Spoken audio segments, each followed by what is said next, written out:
স্বাধীনতা, গণতন্ত্র, নারী শিক্ষা সহ দেশ গঠনে সার্বিক অবদানের জন্য সাবেক প্রধানমন্ত্রী বেগম খালেদা জিয়াকে মরণোত্তর স্বাধীনতা পুরস্কার 2026 প্রদান করলেন প্রধানমন্ত্রী তারেক রহমান।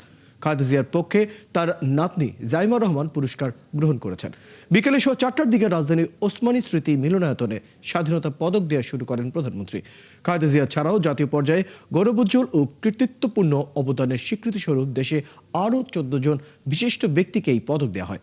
এর মধ্যে মুক্তিযুদ্ধে বিশেষ অবদান রাখায় মেজর মোহাম্মদ আব্দুল জলিলকে মরণোত্তর, বিজ্ঞান ও প্রযুক্তিতে অধ্যাপক জহুরুল করিম, সাহিত্যে আশরাফ সিদ্দিকীকে মরণোত্তর, সংস্কৃতিতে হানিফ সংকেত এবং বশির আহমেদকে মরণোত্তর পুরস্কার দেওয়া হয়।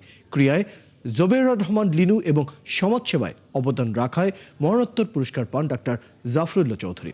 এছাড়াও বিশেষ অবদানের স্বীকৃতি হিসেবে 5 প্রতিষ্ঠানকে রাষ্ট্রীয় পুরস্কার স্বাধীনতা পদক দেওয়া হয়। এর আগে প্রধানমন্ত্রী তারেক রহমান সচিবালয় থেকে হেঁটে ওসমানী মিলনায়তনে যান।